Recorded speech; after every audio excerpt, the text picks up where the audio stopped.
one of the most decorated Miami Hurricanes of all time. Two-time national champion, two-time Super Bowl champion, Sports Hall of Famer, College Football Hall of Famer, joins us now.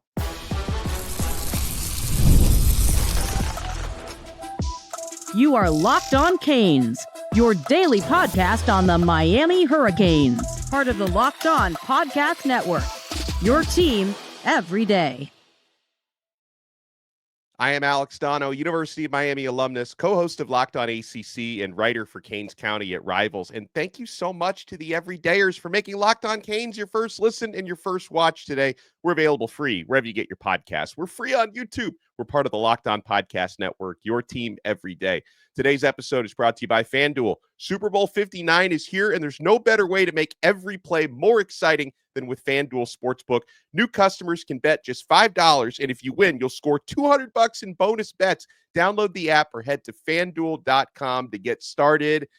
It is a Truth Teller Tuesday as we introduce the man, the myth, the legend himself, Bruce Warner. And Bruce, we're going to talk with an all-time great Miami Hurricane about his legacy and Miami's legacy, what it's going to take to get Miami back into contention. And we'll talk about his run into the College Football Hall of Fame. But how are you? You're the real Hall of Famer here. Well, again, a lot of people sending a lot of thank God you're back and all that stuff, because I announced on Friday that I'm unretired.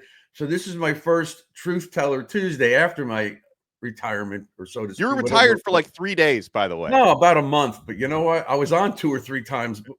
Be it as it may, you keep talking about the Hall of Fame for this guy.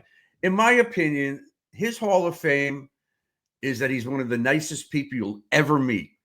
And a lot of people, I mean, I know it was, you posted it and Larry Bluestein made a comment. It's true. He is one of the nicest people. I call him up, and every time we had a book signing with Leon, he came. We had something at my temple. Him, Leon, and Claude Jones came. Cost me $400 to take him out to dinner afterwards, but whatever. Anyway, this guy is, he's one of the greatest Canes of all time. So let's bring on Darrin Smith. This is my return to the show present. Here he is right there. Number 45 with the pick 6 in the Cotton Bowl against Texas. That was awesome. How you doing, Darrin? How you guys? Good morning, fellas. Good morning. Congratulations, first of all. Thank you. That is a hell of an. Sapp's not in the College Hall of Fame. Well, he called me and let me know that, right? Yeah, I'm sure he did. You know what? I wrote a letter to the NCAA on his behalf to get him in there. Whatever that committee is. After he congratulated me, he definitely let me know he wasn't in. Of course. He should be in there. He was wondering why I was in, he wasn't in, but no. And you know what? Honestly, that is a great question. I mean, this is he's the most decorated Cane ever, and so a guy like him absolutely deserves to be in this College Hall of Fame. So I'm looking forward to when he gets his opportunity. So but I was really humbled. I'm really humbled about this recognition, and it became real to me after it was announced.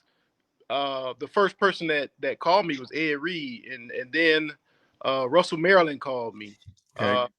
Then Bryant McKinney texted me, and then Jimmy Johnson called me. I'm like, wow, this thing is real. It's real. And a couple of greats like Bruce Warner and Alex Donno texted you as well. That's right. And you guys with this, and I'm talking about it's been so awesome, with the recognition. But what's been even more overwhelming has been the support from my former teammates, my friends, high school buddies, guys I played Little League with, who I haven't talked to in years. Out to me, guys who I started out on Scott Park with and North Day with. They felt like they were a part of that, and they really are, because all of those connections that I made and friends that I made and guys who motivated me and coaches who pushed me. Mm-hmm. All of them had a big part of it. And, like guys like Russell, I tell him, man, where would I be without you, Cortez, Mark Luther, I mean? Kenny Lopez, Shane Curry. It's all true. Harris and Darren Crine and Kevin Patrick. Those guys made us, our group as linebackers. They allowed us to play, man. They took a lot of the punishment for us and allowed us to just go play.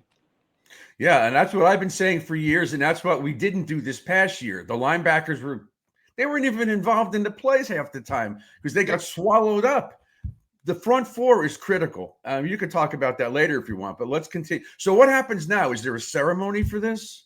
Yeah, they're going to be a ceremony. They're actually going to be a Hall of Fame dinner, December 7th through the 9th in Las Vegas. So I got a whole year Yeah. Got a whole year. Yeah.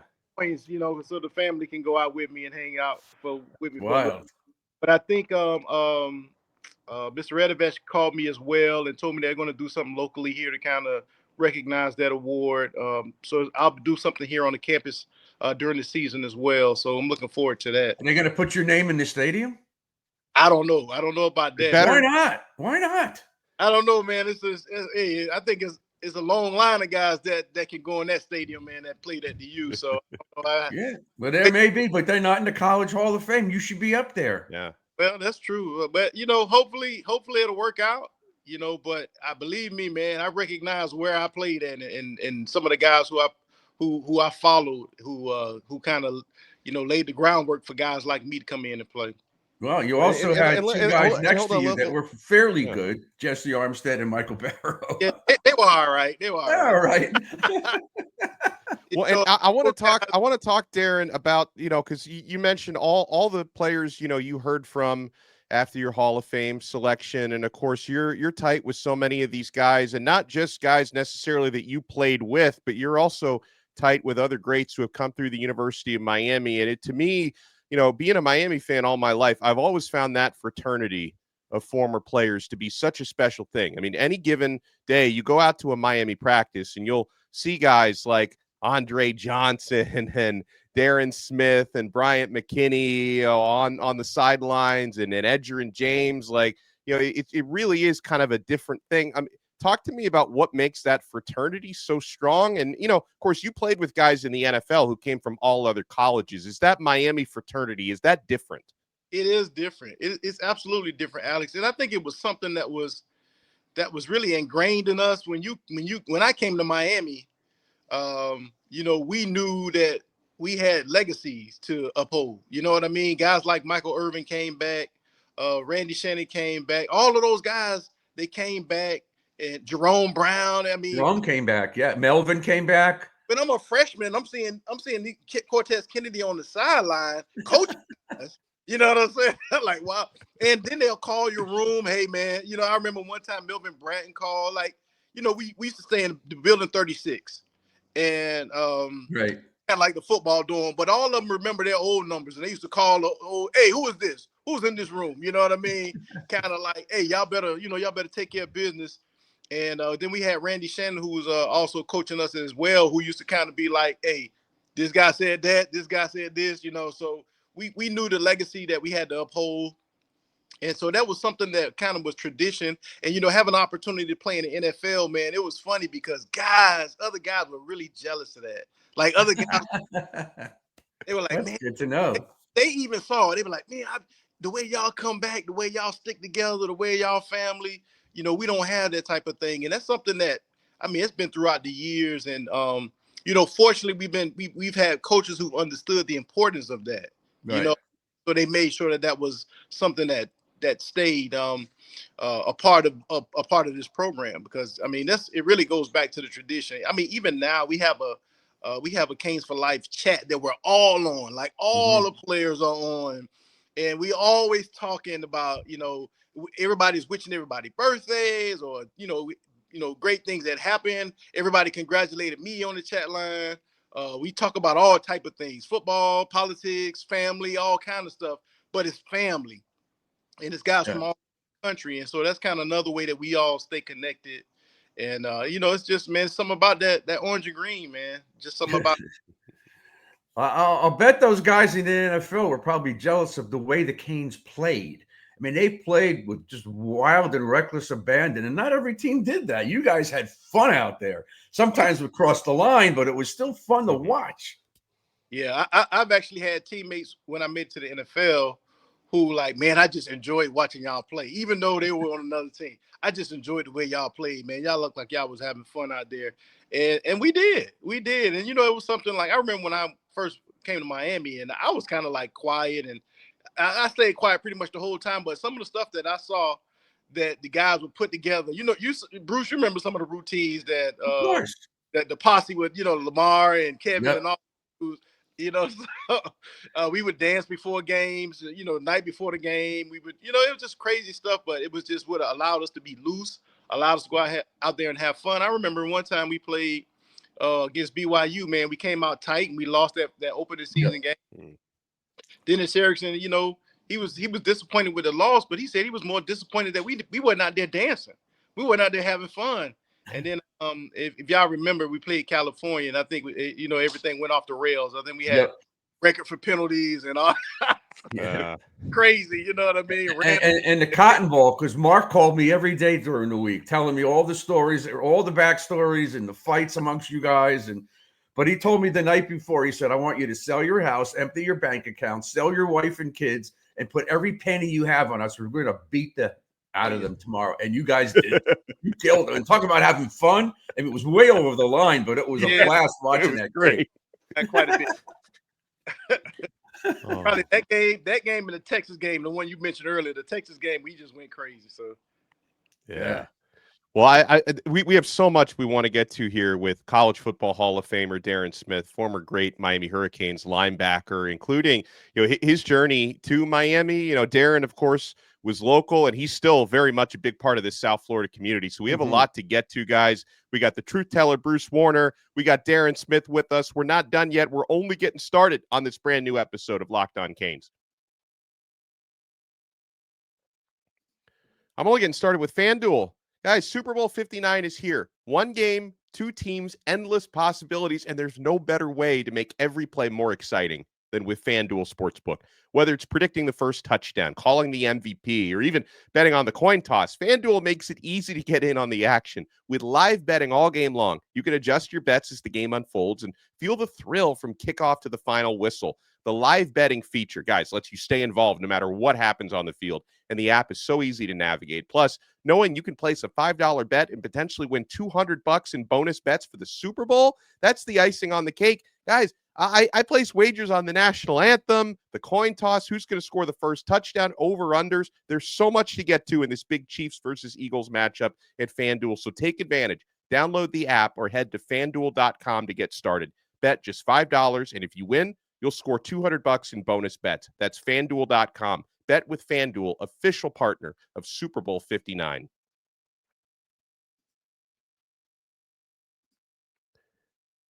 Thank you so much for making this episode of Locked On Canes your first listen and your first watch today. We're available free wherever you get your podcasts. We're free on YouTube. We're part of the Locked On Podcast Network, your team every day. We have Darrin Smith with us, Sports Hall of Famer, College Football Hall of Famer. So Darrin, you are the pride of Miami-Norland High School. Talk about your journey, because you kept it local coming to Miami. Yes, so was there any decision to be made? Were there any other schools that you considered, or was it Miami all the way for you out of high school? When I was a teenager, back in '83, my brother took me to my first college game. That game happened to be Miami versus Nebraska in the national championship game. And I remember he got some tickets, man. But now we were all the way up to the top. I actually look over the rail and see the other stadium. But from that day, man, I was a Hurricane fan. It was such a great win for that organization. And so in my heart, man, I always wanted to be a Miami Hurricane. I did, visit other schools. It probably came down between Miami and Florida State, but at the end of the day, I knew I wanted to be at Miami. Plus, had one of my homeboys, Randy Shannon, who also went to Norland. He was at Miami. Now the other thing about that, the other linebacker who played with Randy at Norland, John Efert, was at Florida State. So both of those guys were my hosts when I visited those different schools. But in my heart, man, I always wanted to be a Hurricane. And so, Jimmy Johnson recruited me. It's a funny story. When I was being recruited, and my last two trips was Florida State and then Miami. I saved Miami for last. And Florida State did not want me to go to Miami.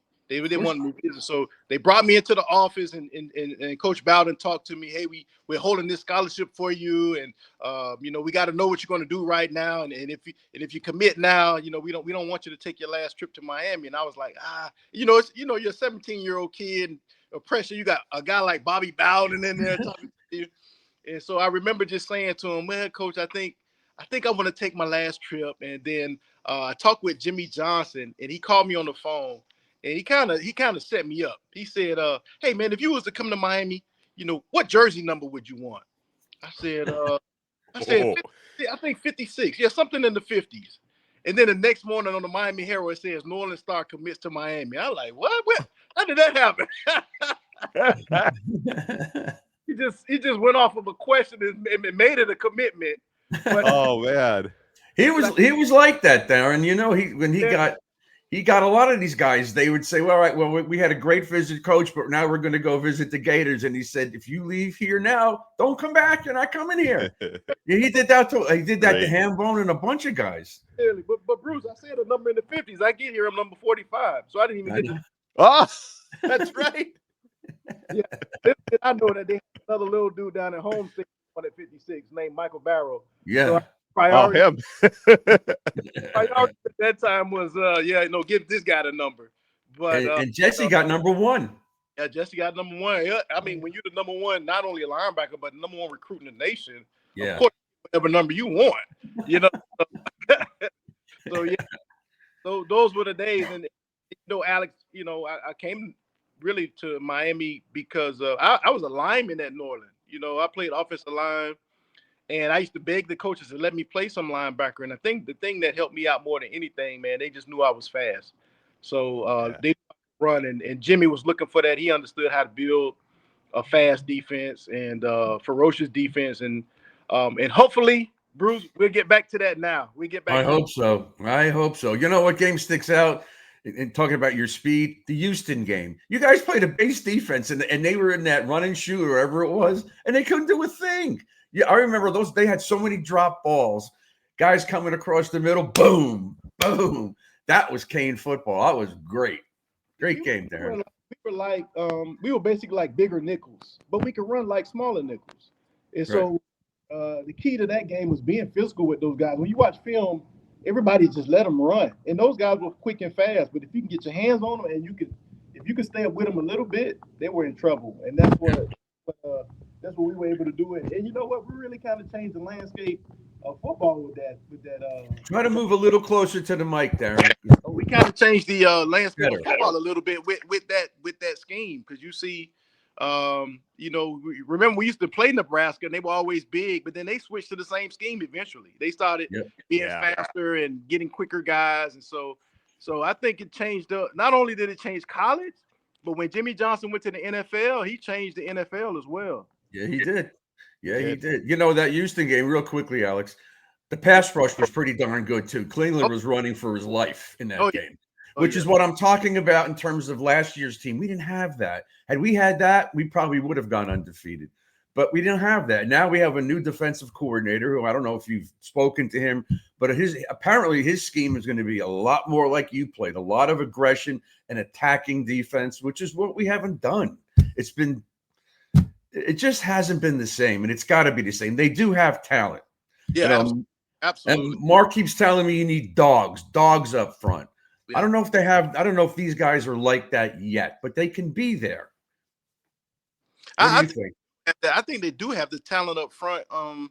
Unfortunately, I think they kind of they schemed them to kind of really take away some of the aggression. When I look at a player like Bain, I just think they didn't let him play the way he wanted to play. You know what I mean? Mm-hmm. I don't think they used him the best way. Now the freshman year they did. Then the second year they kind of changed it up on them a little bit. And so I personally, I don't like my defensive end dropping to the flats all the time. You know what I'm saying? I know. I want my defensive end to do what he do best. That's rush the passer. Let my linebackers drop and my DBs drop. So I'm not big on a lot of schemy, tricky stuff. I like to kind of attack and let my guys play. And hopefully, from what I'm hearing, this coach is more, he want to simplify things and allow guys to play fast and really, man, I think that's the key to when you look at the great defenses. It wasn't a lot of complicated stuff, even in the NFL. You know, when you look at Baltimore defenses, those Seattle Seahawks defenses, man, and everybody knew they were playing cover 3 or man, but they just played so fast and so hard, and it allowed them to be successful. Yeah. Go ahead, Alex. Well, we have the great Darrin Smith with us, and when we come back, I want to talk a little bit about, because people may or may not know this, he coaches at Chaminade, and Miami, of course, has a couple of players from Chaminade heading into their second season coming up, and also a recruit, Derek Cooper, that everybody wants, Miami included. So I would love to get Darrin's take. Darrin Smith is a Sports Hall of Famer, College Football Hall of Famer. You guys want to keep it locked right here, because we're not done yet on this brand new episode of Locked On Canes. My friends, it is tax season, but I'm not stressing out over it. Why would I? Because we have a message here from our sponsor, Intuit TurboTax. Taxes was waiting and wondering and worrying if you're going to get any money back, and then waiting, wondering, and worrying some more. Now, Taxes is matching with a TurboTax expert who can do your taxes as soon as today. An expert who gives your taxes their undivided attention as they work on your return, while you get real-time updates on their progress so you can focus on your day. An expert who will find you every deduction possible and file every form, every investment, everything with 100% accuracy.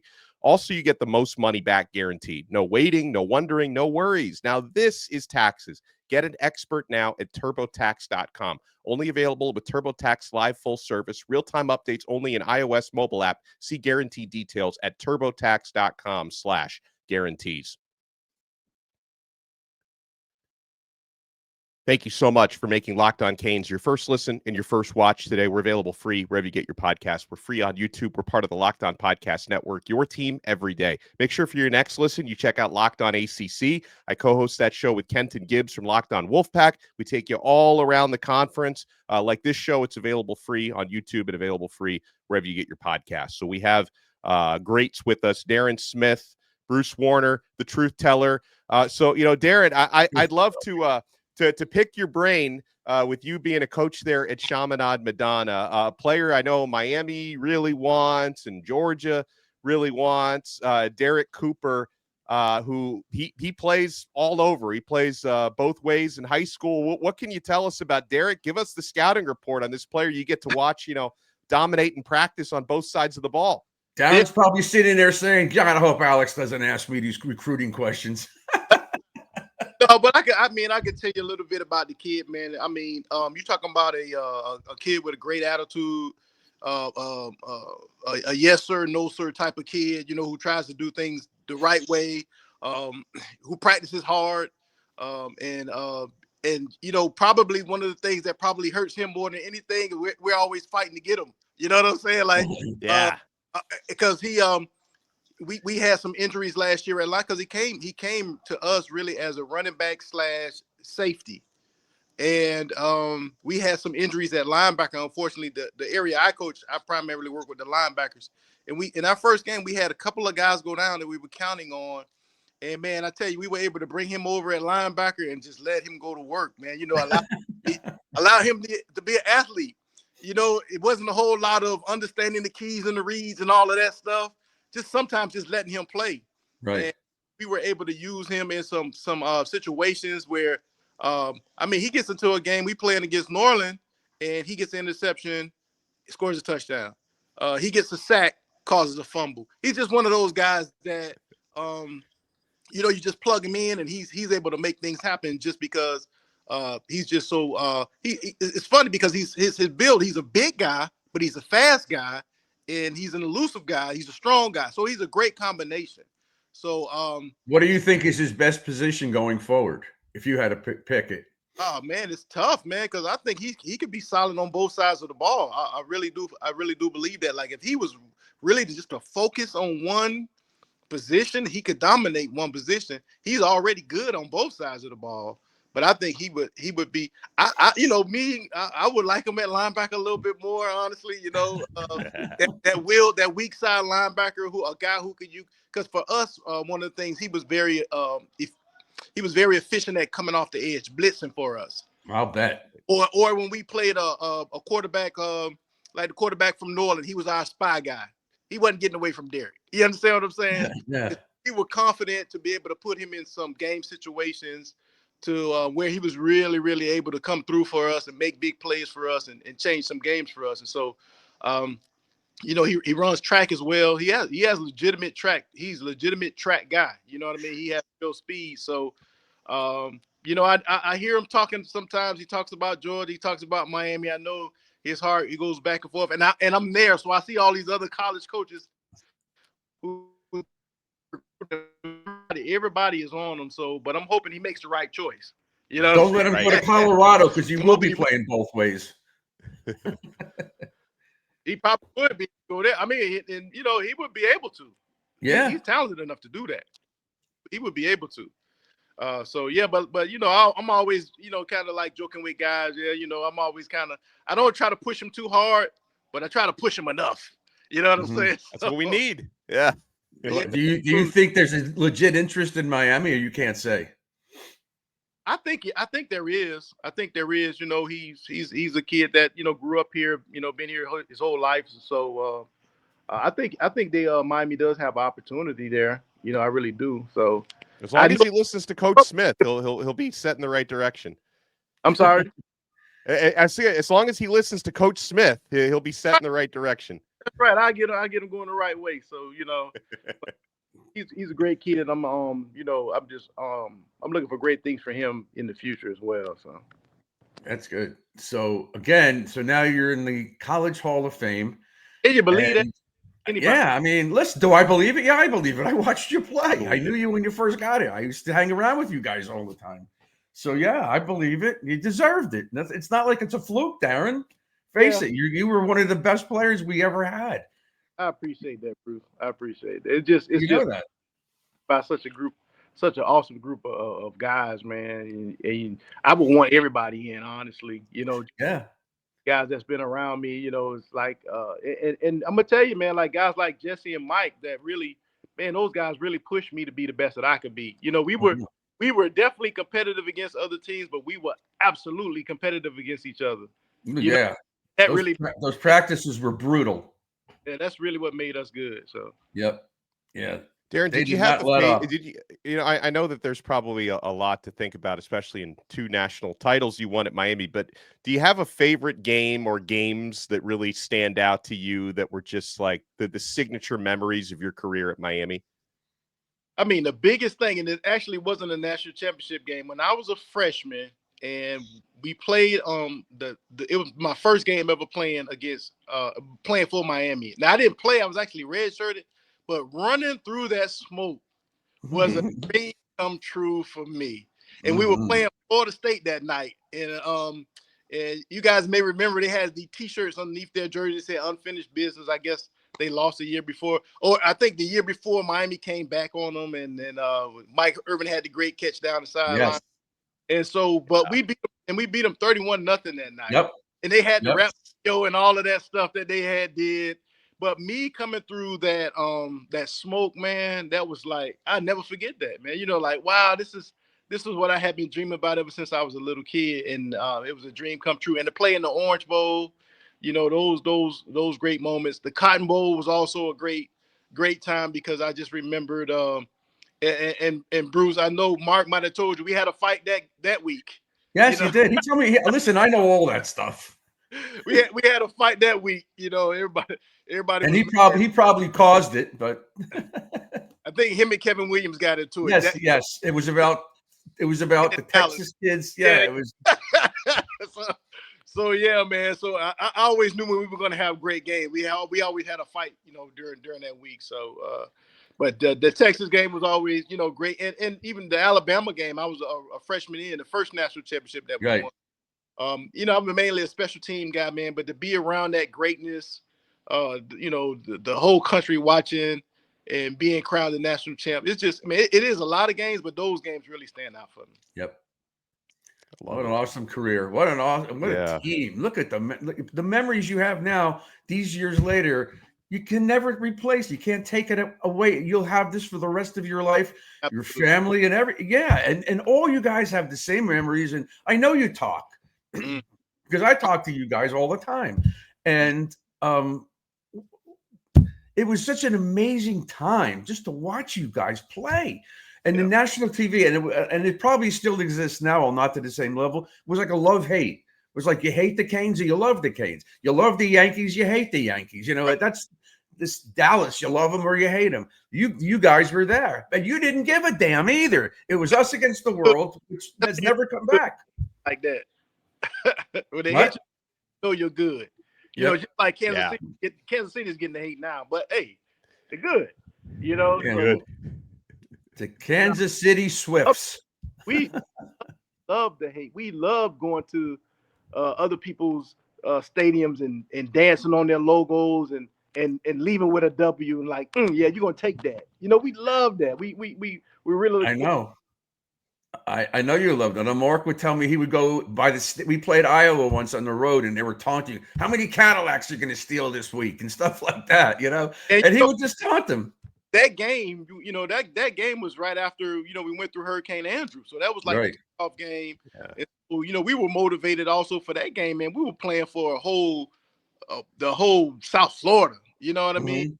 At that time, people were fighting for ice, standing in line for food, and how tough it was then. And you know, we trained that preseason in Dodgertown. And so we knew we had the you know, whole community on our back. So we definitely want to go and show Iowa something. Yeah, that was.